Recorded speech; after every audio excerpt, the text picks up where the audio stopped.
there's things that people don't use.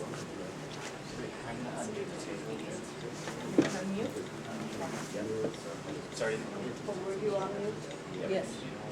Yeah, no, I would have told Because you. this was on for a while. He said we I, you. we asked. Turn that back on. We are back in action at the relay office. Yeah, I mean, and to the degree that we've sent this list of facilities questions out. I think back 30 years ago, I used to have it, actually. I didn't realize I was doing the logic games again. Current machines, lever machines. Yep, I have. Did those two? That would be a good game or how. If the other things were not zeroed out, you had somebody that was setting those machines up there, you could have some Yeah. Oh, yeah. bad elections. Yeah, well, but we always sent somebody around to, that was their job, is to make sure everything was zeroed out. And that's the, but you know, I mean, as we know, things happen. Right, that answer questions is, yeah. Right, they all. Okay. Why don't we go ahead and resume, everyone? We are back online. So before our break, both Chuck and Connie were itching to comment, so let me throw it to you guys. All right, this is Connie, and I just wanted to tag on to what Dwight had said. I was getting ready to comment, and he jumped in, thank you, Dwight. But, you know, cost is, you know, when we're talking about voters and whatever, you know, that is so terribly, terribly important. But also, our finances for many of the counties is not finite. I mean, there is such a limited budget on so many of these counties, especially the smaller counties. And yes, I know that they have budgeted for this, or they have been budgeting for this because they know. But, you know, it is not finite, the money is not, and I know our county commissioners in many of the counties have huge concerns because they're trying to juggle a lot of things. So, I mean, that was just one of my comments that I had to say, because it just truly is important, so. Chuck? Were we going to discuss this spreadsheet sometime? Or? Yes, yeah, after we get through the public Okay, all right, comments. then I'll hold my comment for later. Okay. So our final comment here is from, I'm pleased to say, my former boss, Janice Voss-Caudill. You're pleased to say that she's your former? No. Sorry. That is not what I intended. Janice, are you listening? Gotcha. Subliminal. Freudian I slip. was proud to call her my boss, and I am still proud to know her. Good. So, Janice has fairly extensive, well, very extensive comments here.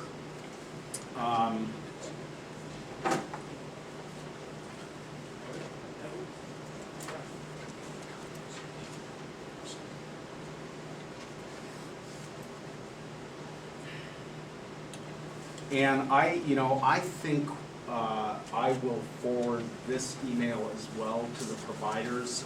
Janice is raising an issue down here, the bottom bullet point on the first page, which is important to no other clerk except Janice Voss-Caudill.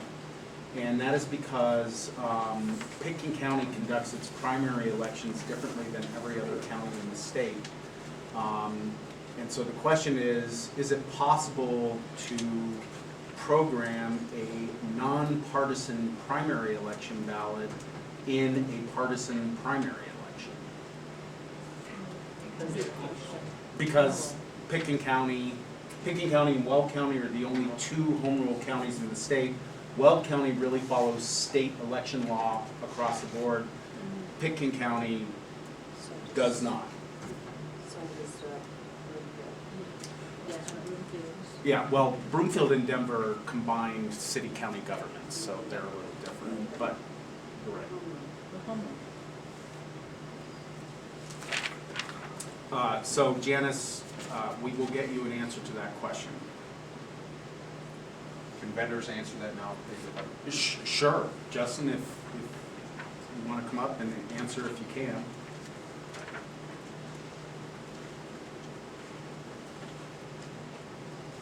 Justin Morris of PERC, and this is the last bullet that is being asked, can a non-partisan primary ballot be programmed? Yes. And the answer for Hart Intercivic is yes, it can. And since we have Steve Bennett here from Dominion, do you know the answer to that? Not yet. Okay, great. We'll find out, Janice. I mean, we were able to do it with GEMS and the Premier system, so I'm assuming that we can do it with all of these systems, but obviously that's an important issue to her.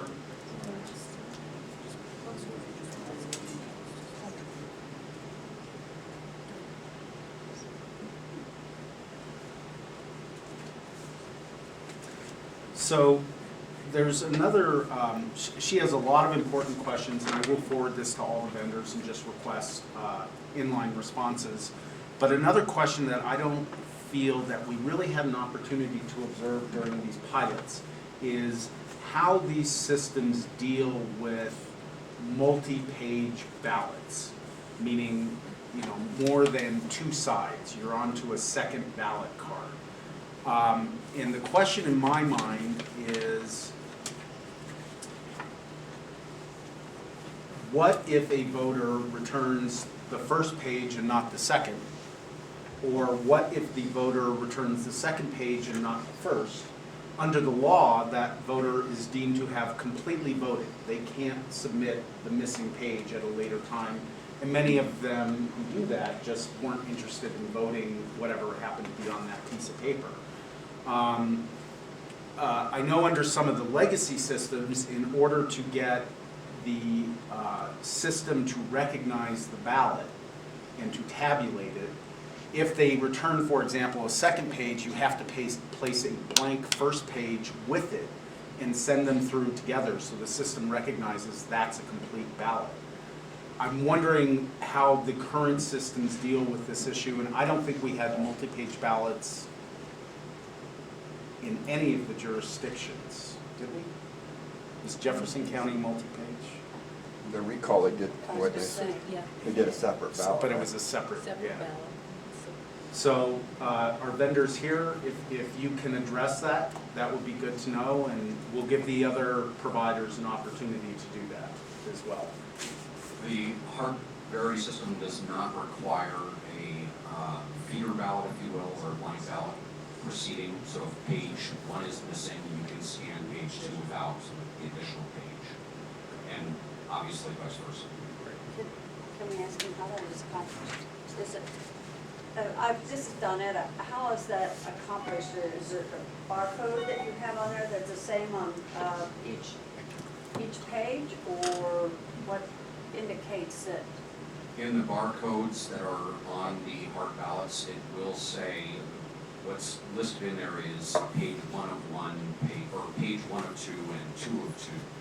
But it does not require both in order to complete the scanning process. Right, thank you.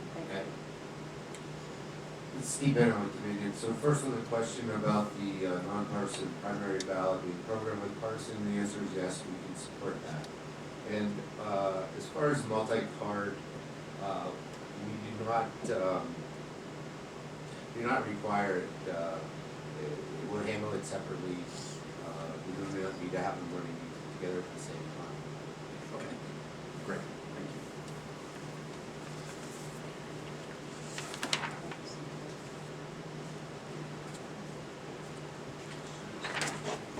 Okay.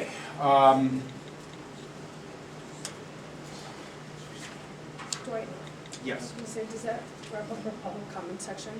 Because we had two folks signed up, Stan and Dick Hoffman, but they have both spoken, and I've been told that they don't need to speak anymore. Yeah, so I think at this point, we are done with the public comment portion. If everybody's okay with that? Okay. I think the next agenda item Review and discussion of compiled preliminary pricing proposals. Very good. While you're bringing that up, this is Donetta. Do we want to spend a lot of time on this if they are coming back with the best price? I just wanted to just take a moment to orient everybody about what this is and what it purports to be. And I know Chuck had a couple of questions about it that That's fine. may help other people as well. So what we're going to do now is open up the comparative cost proposal. We've kind of deviated from our standard practice here. It is posted in both PDF and Excel format on PERC's page of our website. And the reason for that is having Excel is handy because you can look into the formulas and get more detail about the way the computation is performed, and it would just take me hundreds of rows to give you all that detail. So I wanted to make both available. I'm going to open up the PDF version. Well, actually, I won't. I'm going to open up the Excel version.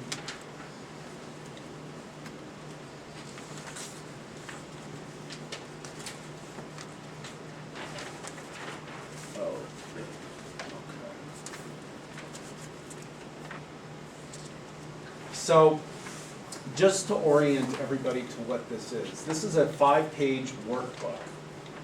The first page is just a summary comparison of the most recent information regarding pricing and system configuration that we received from each of the vendors. Then each vendor has its own tab, which provides detail on the configuration, recommended configuration and pricing for each of the county tiers, which I'll discuss in just a second. And as Donetta mentioned, in the process of obtaining this information, one vendor altered its pricing after our November 13th meeting. One vendor altered its recommended system configuration, which affected the pricing. I frankly, it was me in my office talking to him on the phone, and I permitted it because, number one, I think we serve the best interests of Colorado if we reduce the price. But on the other hand, it is obviously extremely important that every provider here have an opportunity to review the others' submissions and their own, make sure that they are accurate, make sure that we are comparing apples to apples, which, believe me, is no easy task, and be given an opportunity to improve their pricing also if they see fit. So we have done that. We have provided the spreadsheet to the various providers, and we have asked them to submit written comments to us and really, truly final and best pricing by 5 p.m. Next Tuesday. That will enable us to update this and share it with you, and we will then have a final version of the spreadsheet for the December 17th. date? Thank you, 17th meeting. So, let me start with that and maybe take some questions. Yeah, this is Teague Simonton. So, thank you, and can you tell us who, because, we can certainly do the math and go through the pain of figuring out which vendor adjusted their pricing, but you have the answers, so Sure. why don't you tell us? Clear Ballot adjusted their pricing. Their original proposal had an escalating number for the software license fees. They took the escalation out. I believe that was the only change to their pricing. And then Dominion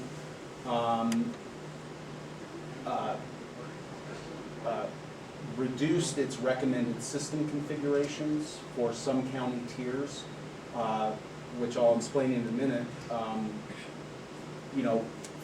Let me just kind of jump to that real quick.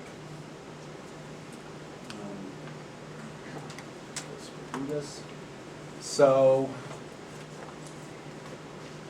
I'll explain the county tiers in more detail, but in order to compare apples to apples, we asked them to recommend a system configuration that would enable, it would provide enough equipment so that they could process the maximum daily number of in-person voters at a VSPC in the 2016 presidential.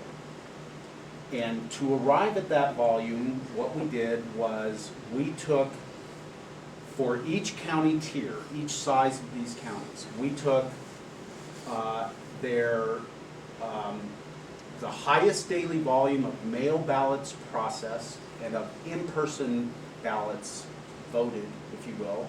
In both cases, those are always on election day itself. We took those numbers from the election that had the highest voter turnout under the post HB 1303 election model. That's the 2014 general. And then we extrapolated from those volumes. We basically increased the mail ballot and in-person ballot volumes by 33% across the board, because in the last two presidential elections, turnout among active voters has been 92%, whereas in the 2014 general, it was 69%. We have never run a presidential election under this election model. That was, frankly, my best, data-driven estimate of the volumes we can expect in 2016, the presidential election.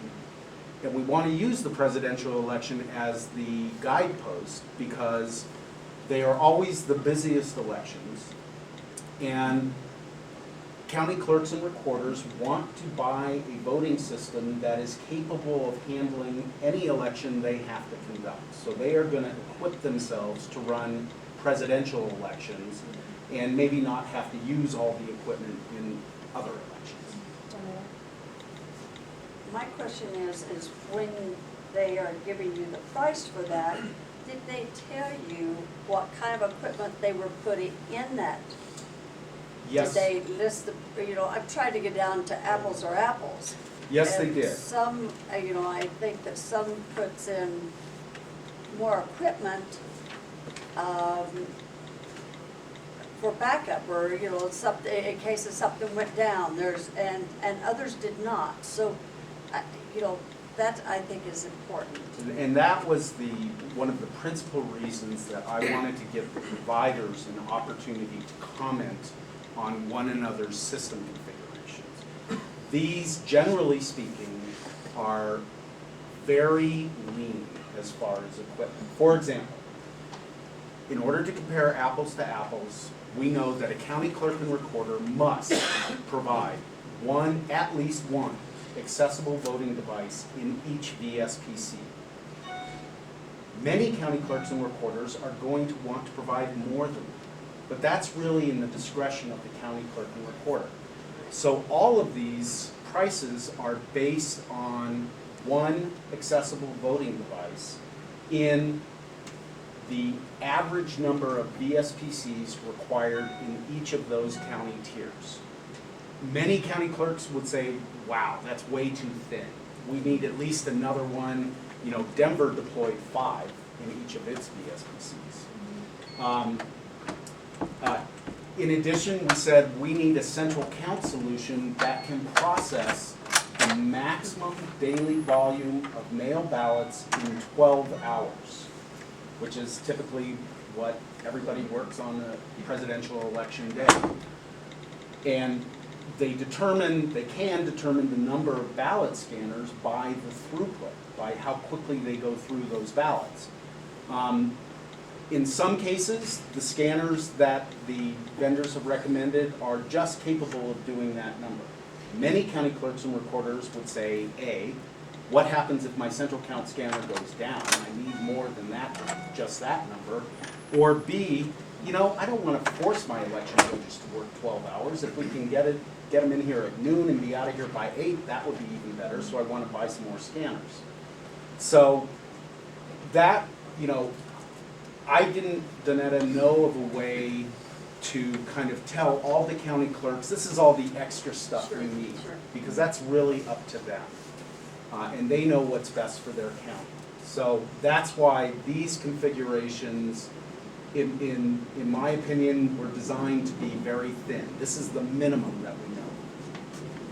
Like, the reason why I asked, excuse me, this is Donetta. The reason why I asked that is, like we discussed this morning, the systems have the capability on ballot on demand, I'll call it, because that's what we all know it by.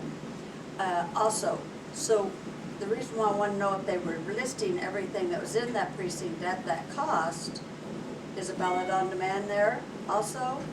You know, and so on. Whatever the case may be, what did they put down? Is it different than somebody else's? So if the vendor offered a ballot on demand solution, it's not included in these numbers you're seeing here. Let me show you Dominion, for example. Dominion has a ballot on demand product, and in the options portion of its spreadsheet, we show you the hardware cost and the software cost for that option.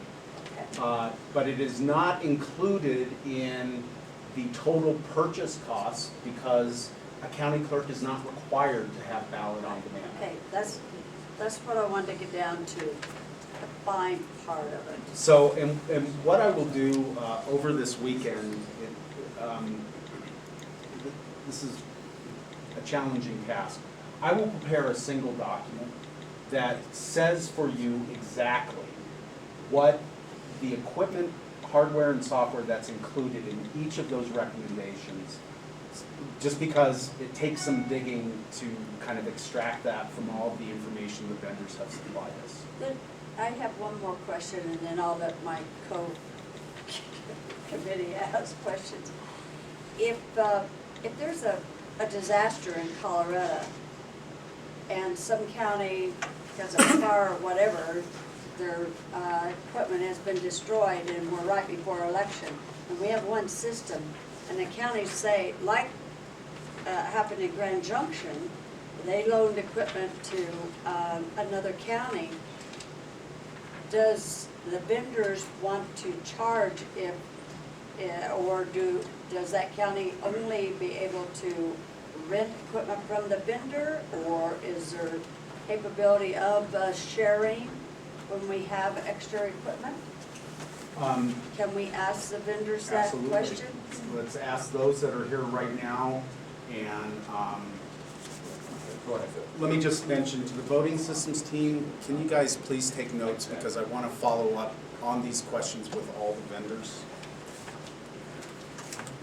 This is Steve Bennett, so to answer that question from the venue's perspective, the concept of having a statewide unified voting system is to allow the counties to support each other, and also, if such thing happens, to also allow them to support each other, whether it's a group of counties coming together to tabulate one location, or in this case, supporting by loaning extra equipment is absolutely fine with me.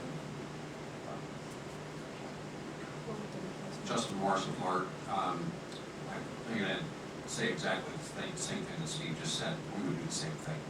So it's, again, the unique ability of having a single system, is the ability to share if need be, or to, in the case of disaster, basically take your election data, bring it over to another county, and continue with your process. This is Clarissa. I'd like to follow up on that question and find out what would the replacement solution be for those counties that, in the event of a catastrophe or disaster, would need replacement of equipment. Sharing is one thing, but actually having your own equipment is quite another.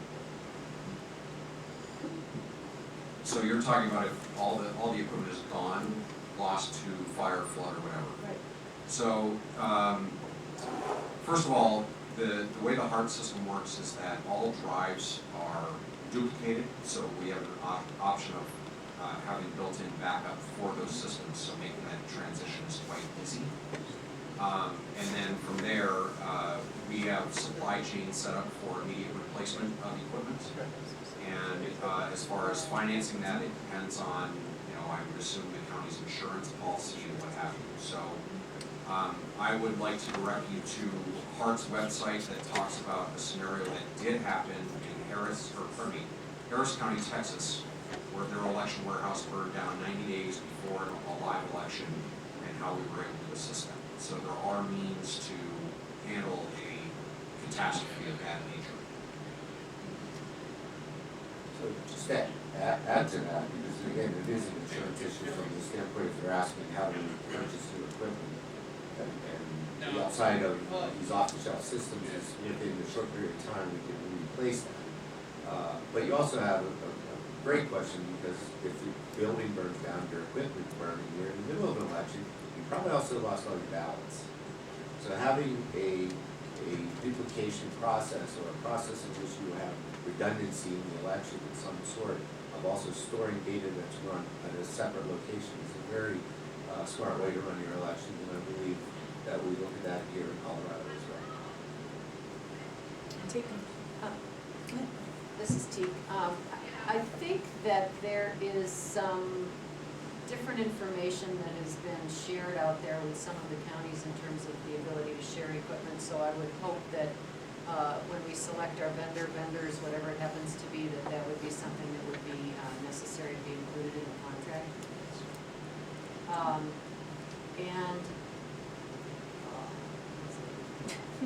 I'll come back to it, I can't remember what it was. Connie? And my question is basically to Dwight. Do you know if, since we're going to perhaps have one vendor, do you know if the state's planning on having backup equipment for that? Because I know at one point in time they did. Well, at least this office is kind of in the position of some of our less wealthy counties. We don't have a whole lot of budget. We certainly don't have a line item in our budget to acquire and pay for surplus equipment. That is certainly something we can consider. Probably can't do it this fiscal year, well, certainly can't do it this fiscal year, but we can ask the legislature for an appropriation to be able to do that in the future. But one thing I do want to ask, and I'm going to ask the secretary to ask this, is whatever system or systems he selects, I would like to have one of them here.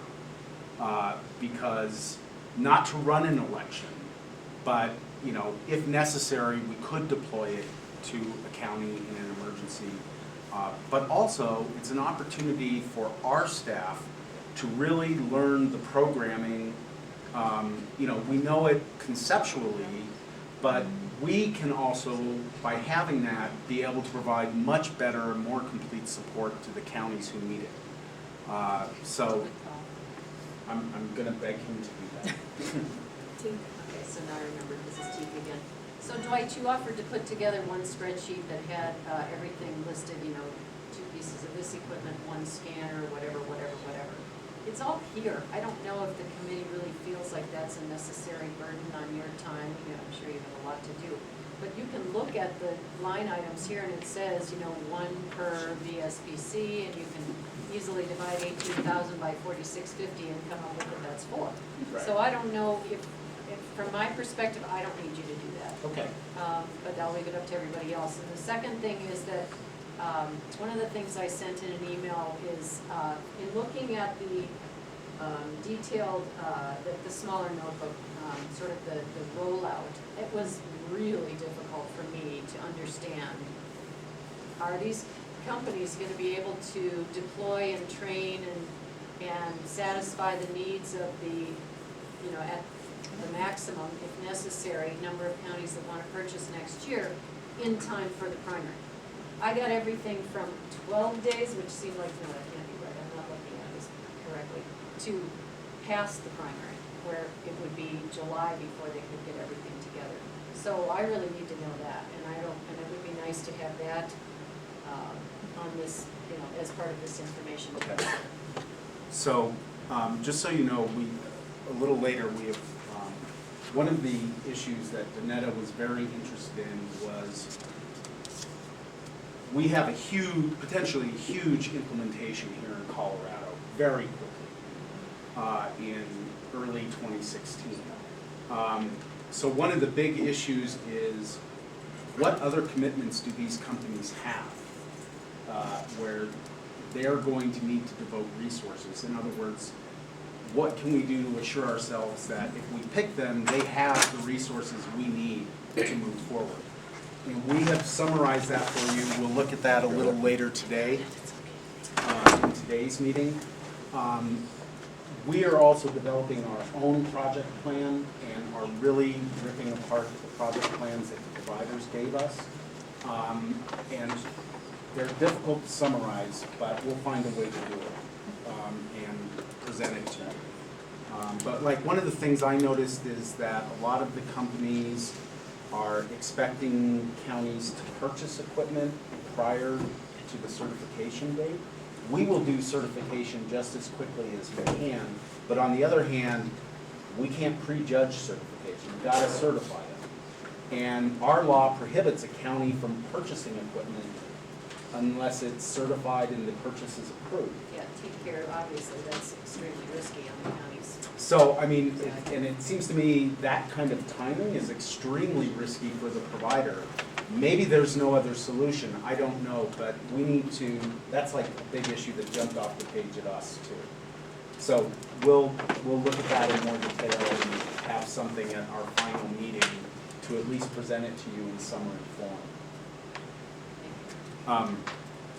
So in any event, Chuck, I know, had a couple of questions about the information on the first page. And I just wanted to clarify for you the meaning of some of these calculations. So, first of all, for ES&S, and I'm talking about the first page, for both ES&S and HART, on the last line item for those, you'll see I've calculated the incremental cost of Dominion over 10 years. That is one of the perils of having the ability to copy and paste. I will correct that on our final version. Each of those should obviously say ES&S and Park InterCivic respectively. I apologize for the error. So acquisition, implementation, and training costs. On this page, we are assuming the county purchases, not leases, purchases the full solution. And if you look on the detail pages, the full solution, there's a full and minimal column for each county tier. Basically, the difference is the full solution enables the county to do its own election database programming, to lay out its own ballots, in control of its own destiny. The minimal solution really enables the county to upload results and report results. A county that selects the minimal solution is going to have to engage the vendor to program their database, generate their ballot artwork, and the like, okay? So on this first summary page, I'm just looking at the full solution for each of the county tiers.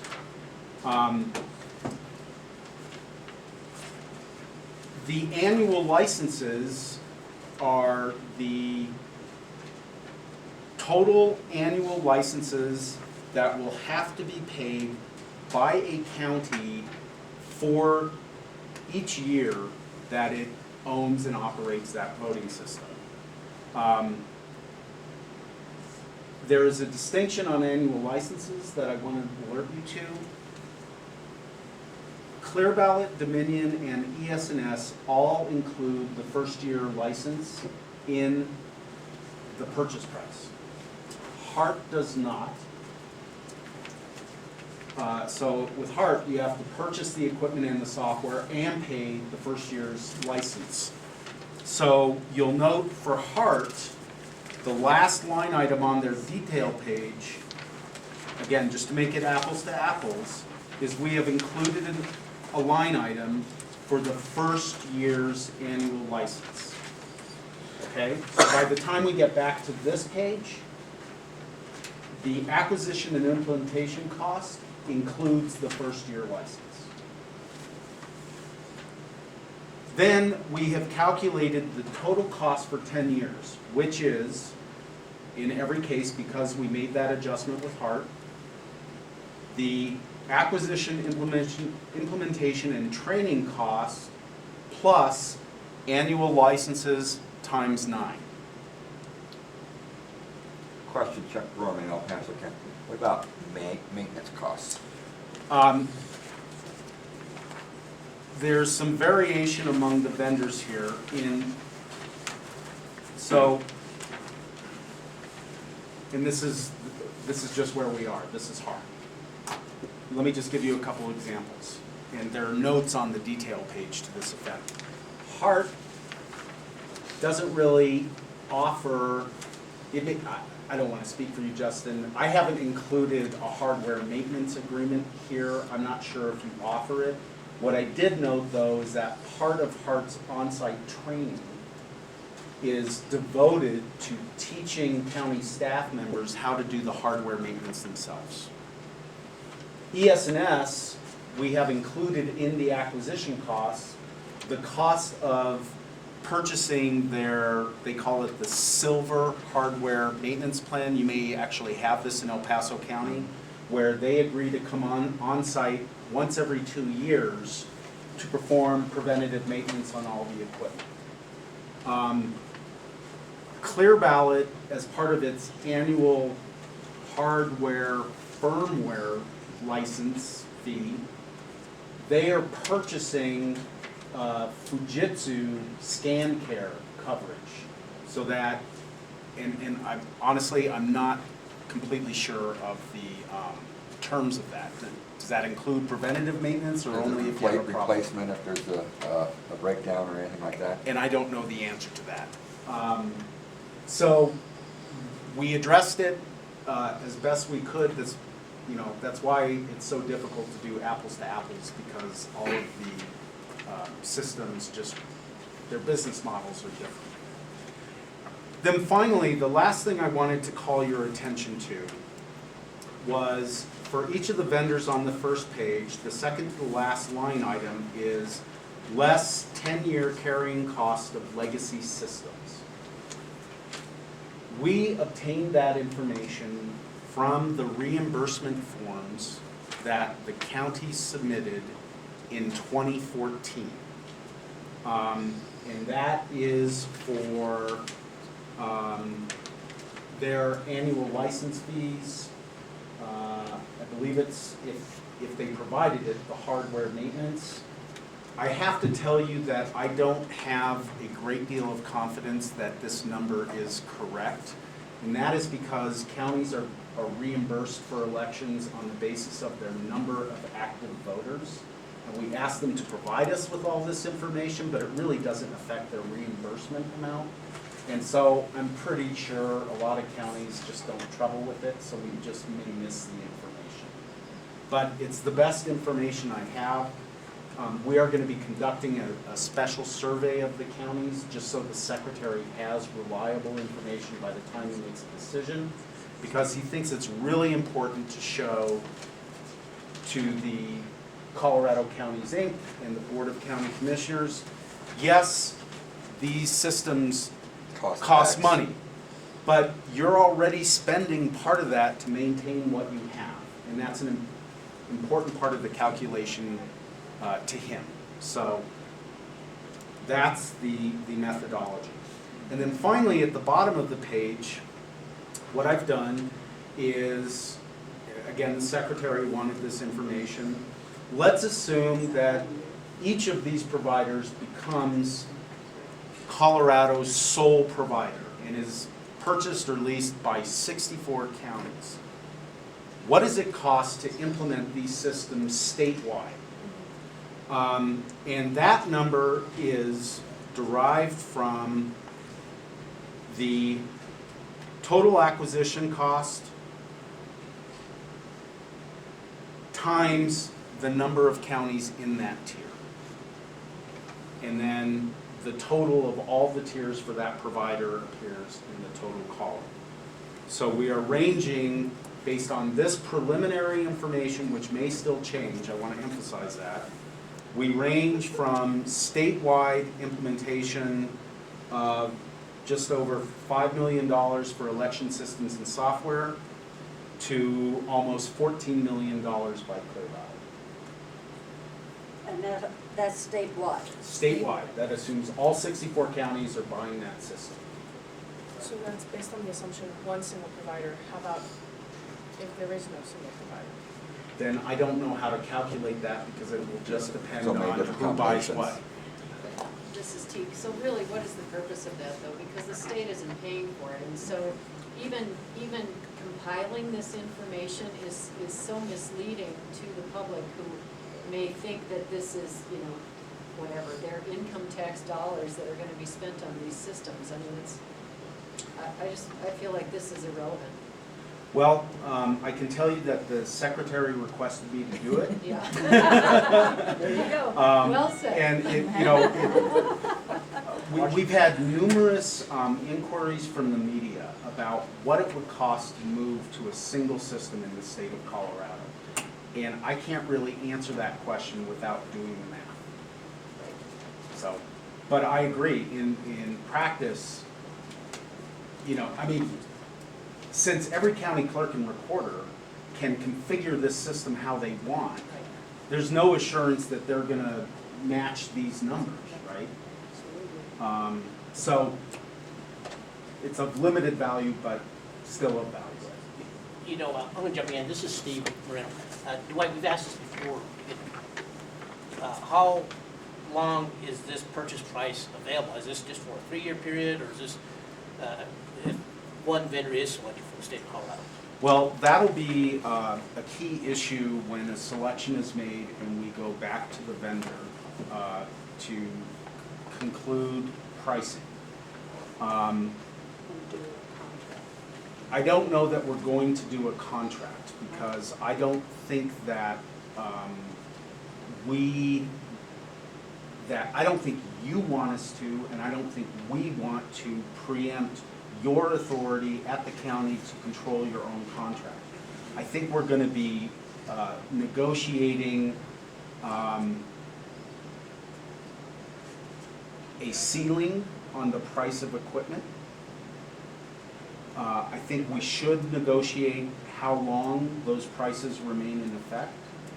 And I think we should negotiate a minimum kind of service level agreement where the provider or providers that is or are selected agree that they are going to respond and provide support, you know, within so much time for various types of incidents.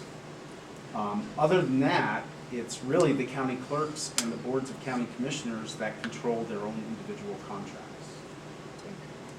Oh boy, this is T. You know, knowing how long the process is when we go through even a basic, you know, getting a new copy or contract with our attorney's office and our board of county commissioners, I'm starting to break out in hives basically, because the timing is pressing down very significantly. And so, you know, it was my hope with this whole process that there would be a very solid, vetted, easy to, you know, pass through the muster of our attorneys, various attorneys' offices with, yes, this is what the state is using, these are all reasonable contract provisions. The pricing is, you know, per county, but the basic requirements and indemnities and liabilities and guarantees and those types of things and allowances and flexibilities are the same, please. Okay. And then, I have one more thing to add, and this is Donetta. If we have a single vendor, then the counties can start moving on it right away.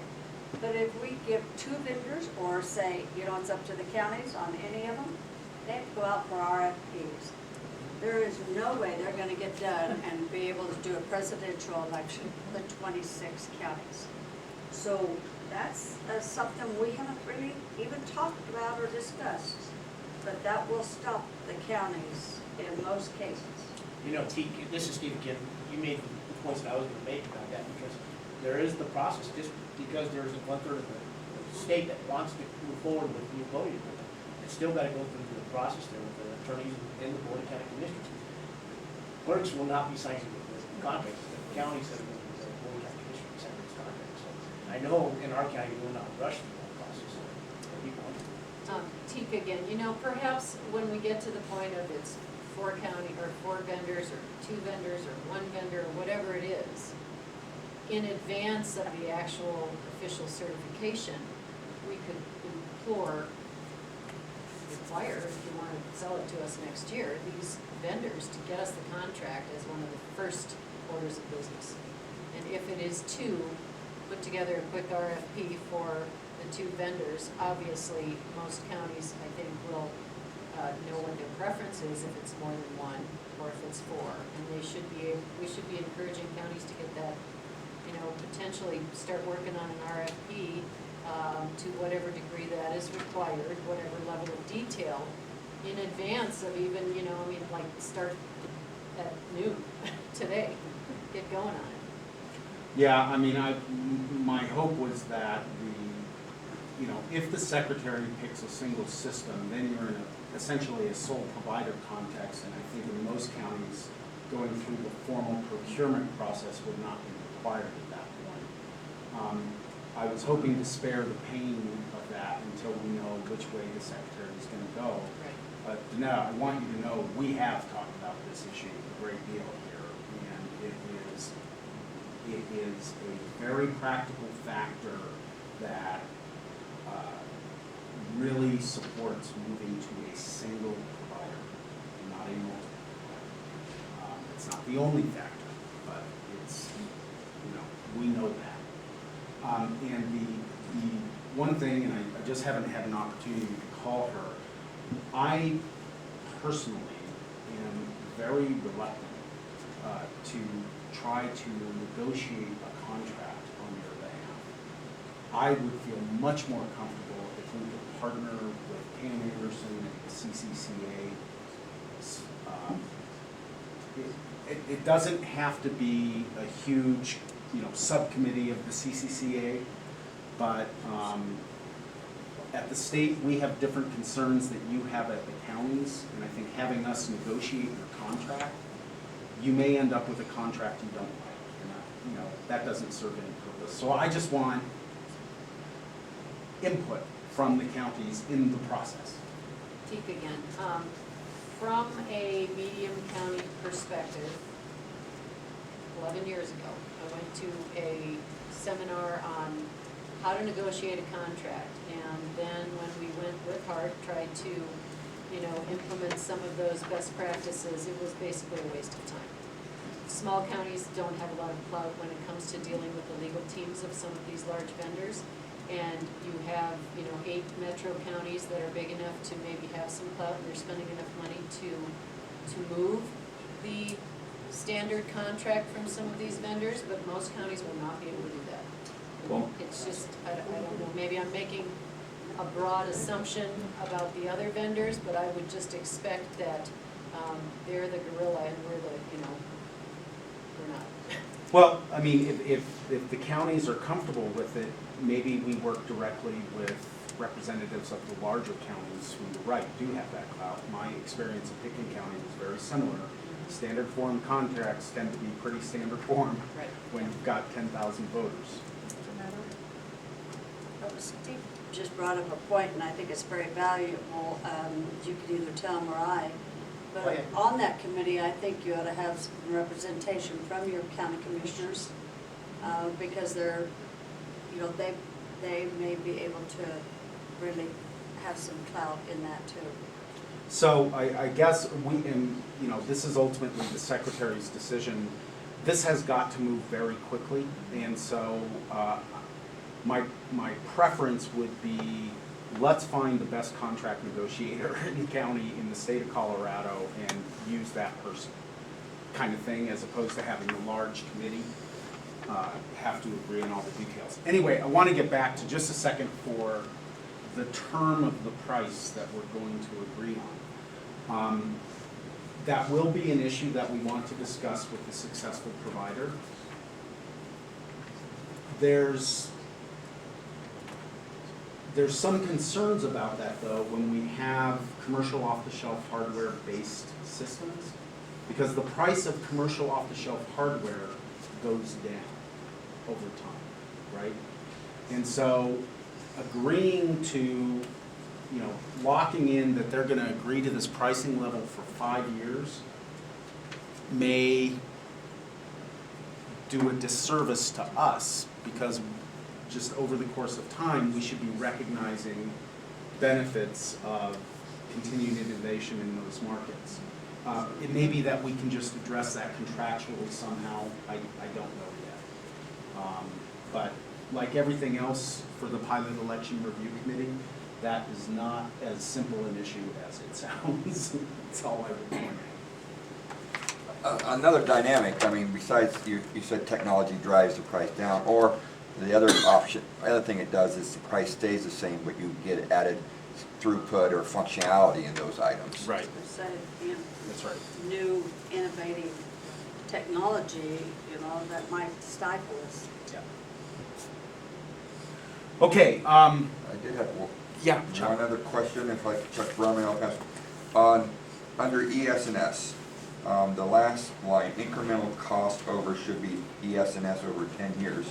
Yeah. Tier 1 shows a negative, so is that correct, or should I buy ES&S and they're gonna be giving me a check? Giving you a check. You know, over No. 10 years? No, Don't they're do not gonna give you a check, but you will, by moving to ES&S, if we've done our calculations correctly, you will effectively save $262,000 over what you're paying right now. Can you explain how that calculation came up with the, Because the calculation, it's all dependent on the 10-year carrying costs of the legacy systems for the county, the 4 counties in that tier. And again, I emphasize, I am not extremely confident that that number is correct. It's the best and only information I have about that. But I'm not sure it's correct. because you don't see that replicated in any of the other tiers. Right. And, you know, I mean, I'll just point out, and you'll see this when you get into the detail, ES&S, like some of the other providers, has recommended a system configuration that satisfies the maximum daily number of mail ballots and in-person ballots, but it doesn't do more than that. So for example, these are counties with more than 300,000 voters in this state. The average number of voters in these counties is about 350,000. In each case, ES&S has recommended one DS-850 central count scanner. Can't do that. Can't do that. Well, and that's, That's the point. so, and I'm not picking on ES&S.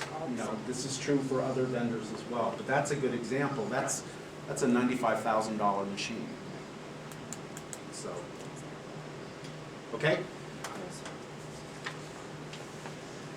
So again, we've asked the providers to give us their comments, and we'll provide those to you upon receipt. We'll update this upon just as soon as we can do it, and we'll have it for you at our next meeting. Any other questions on this, on the pricing proposal?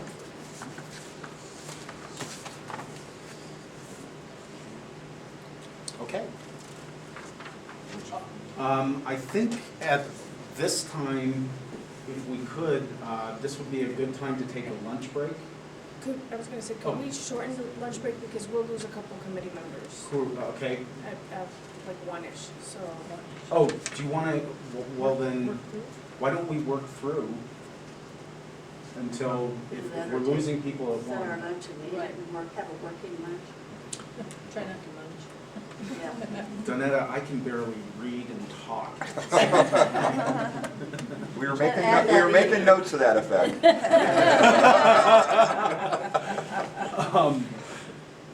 It's, Unless we take like a 20-minute break and then come back.